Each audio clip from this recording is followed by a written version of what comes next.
যে করছে সেটাই তো বুঝতে পারছি না। বিয়ের তো বেশ কিছুদিন হলো, যাকে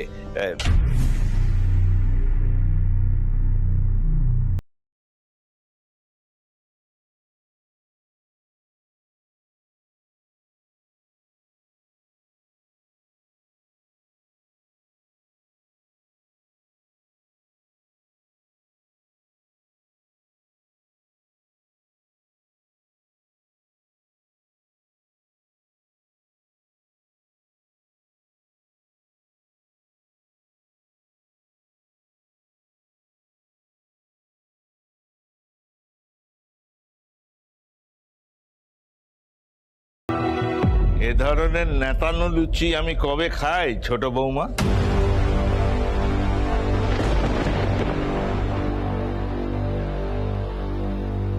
আমি তো দেখছি এ বাড়িতে আমার দিকে কেউ দেখার লোক কমেই যাচ্ছে।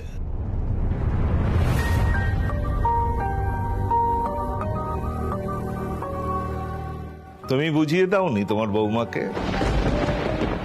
না, সে ইচ্ছে করেই এরকম নেতানো লুচি তৈরি করেছে, যেমন সে করেছিল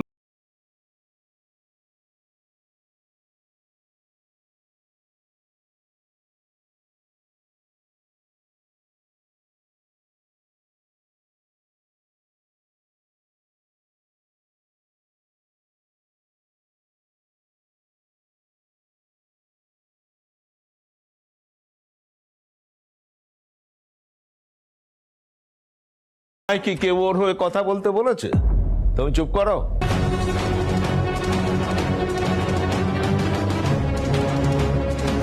বউ মানুষ, মুখটা বন্ধ করে রাখতে শেখো।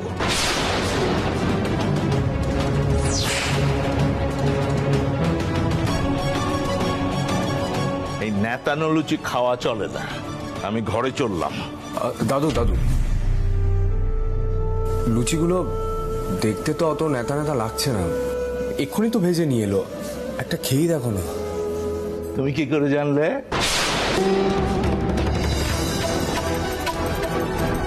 তুমি কি ওই রান্নাঘরে গিয়ে দেখে এসেছো যে বউ কি করে লুচি ভাজছে?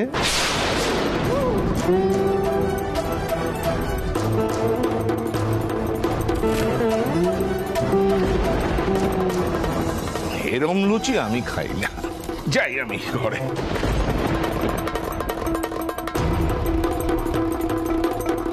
মোল্লার, তোমার এর থেকে বেশি কিছু বলার ছিল না, আর তুমি কিছু বললেও না। তোমার চোখের সামনে তোমার স্ত্রীকে অপমান করলো, তুমি কিচ্ছু বললে না।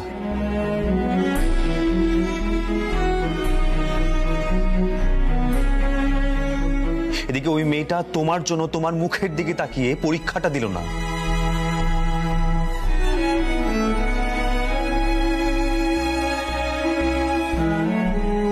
তাকে তুমি চোখের সামনে অপমানিত হতে দেখলে কিন্তু তুমি কিচ্ছু বললে না মোল্লার, কিচ্ছু না।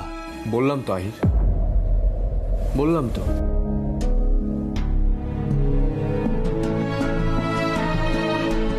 দাদুর মুখের উপর আর কিছু বলা সম্ভব?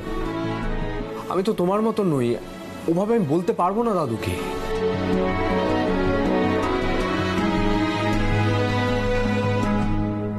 মুখে মুখে তর্ক করা যায় না। মোল্লার,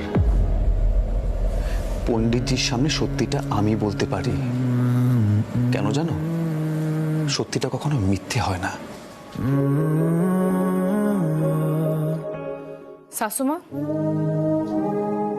তাহলে আমাকে এখন কি করতে হবে?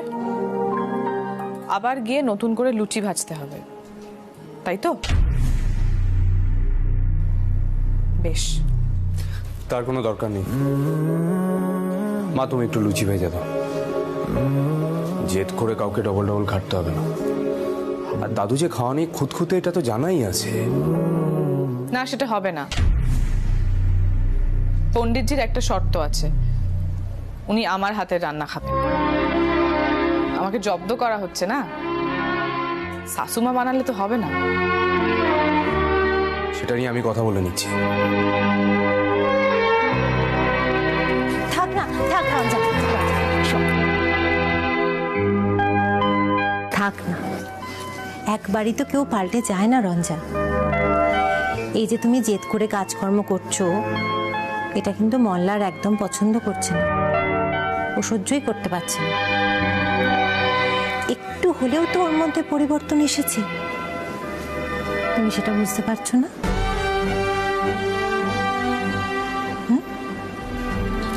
আমি বাবার জন্য লুচি ভেজে আনছি, কেমন? চলুন কাকিমা, আমি আপনাকে সাহায্য করছি। এসো। রঞ্জাকে একবার পরীক্ষার কথাটা বলো।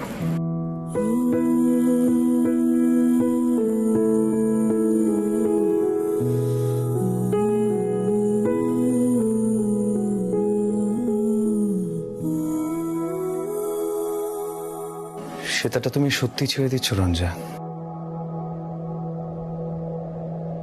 পরীক্ষাটা তুমি দেবে না? না আহির, আর এইসবের মধ্যে রেয়াজটাও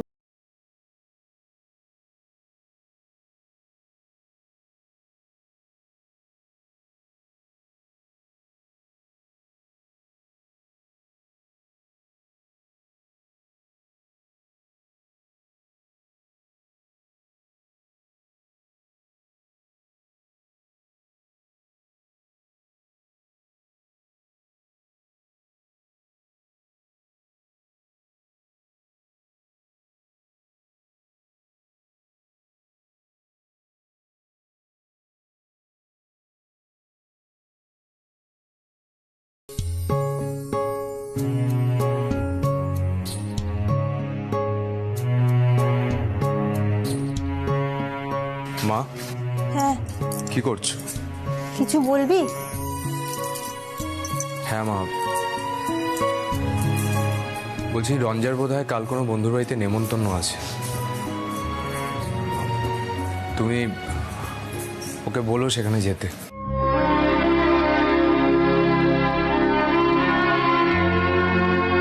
রঞ্জা বন্ধুর বাড়িতে গেলে কোনো সমস্যা হবে না? বাবা তো কিছুতেই মানবেন না।